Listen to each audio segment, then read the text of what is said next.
সেখানে কোন কথাকে টেনে এনে ঘরের বউকে কথা শোনানো হচ্ছে আমি তো বুঝতে পারলাম না। তার টাইম ম্যানেজমেন্টের ঝামেলা আছে, সে দাঁড়িয়ে নাস্তা করবে। মানে এখানে কোথা থেকে কোথায় আমার উপরে সবকিছু আসে, এখানে তো আমি সম্পৃক্ত না কোথাও।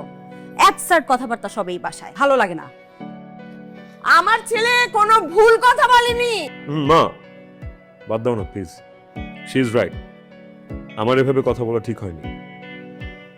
বাই দ্য ওয়ে, ডিভোর্সে কিন্তু আমরা দুজন মিউচুয়ালি নিচ্ছি। নিজের মত মতো বিয়ে করেছিস, এখন ডিভোর্সটাও করছিস নিজের সিদ্ধান্তে। আমি কে? কিন্তু আমার বাড়িতে থাকতে হলে আমার কথা মতো চলতে হবে। মল্লিক বাড়িতে কোনো রকম অশান্তি করা চলবে না। যদি অশান্তি করতে হয় বাড়ির বাইরে গিয়ে করবে। যা ইচ্ছা তাই কর। ওয়েট, সরি, তোমার বাড়ি মানে? এটা আমার বাবার বাড়ি, আর বাবার অবর্তমানে আমি এই বাড়ির সব। আমার বাবা এই জমিটা দিয়েছিল বলে তোর বাবা এত সুন্দর বাড়িটা বানাতে পেরেছে। কিন্তু বাবাকে তো এই জমিটা এমনি এমনিতে ফ্রি দেওয়া হয়নি। তোমাকে বিয়ে করার বিনিময়ে বাবাকে জমিটা গিফট করা হয়েছিল। বাবাকে গিফট করা হয়েছিল মানে? আমাকে বিয়ে করার বিনিময়ে? হ্যাঁ, মানে কি আমাকে যৌতুক দিয়ে বিয়ে দিয়েছিল? হ্যাঁ, যৌতুক বলো আর গিফট বলো, তোমাকে বিয়ে না করলে তো বাবা এই জমিটা পেতো না, রাইট? এই জমিটা আমার প্রাপ্য, আমার হক। সেই জন্যই আমার বাবা জীবিত অবস্থায় আমাকে এই জমিটা দিয়ে গিয়েছিল।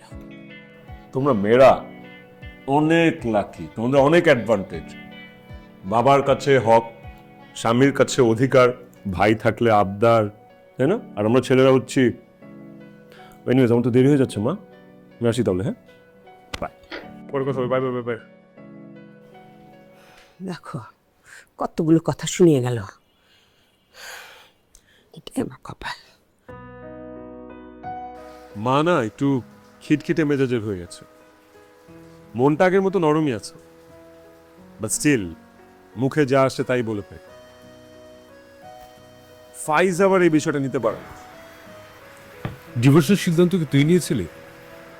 আমি কেমন ম্যান? বিয়ের পর পুরুষ মানুষের জীবনে কোনো স্বাধীনতা থাকে না। আমি অবশ্য ডিভোর্স চাইনি, সিদ্ধান্তটা তারই। আমিও চিন্তা করলাম যে একসাথে থেকে অসুখী হওয়ার চেয়ে আলাদা হয়ে ভালো থাকাটাই বেটার। বিষয়টা এমন হলো কেন? ফাইজ আসলে চায় আমার সমস্ত অ্যাটেনশন ওর দিকে থাকুক, সব মনোযোগ আমি ওকেই দিই।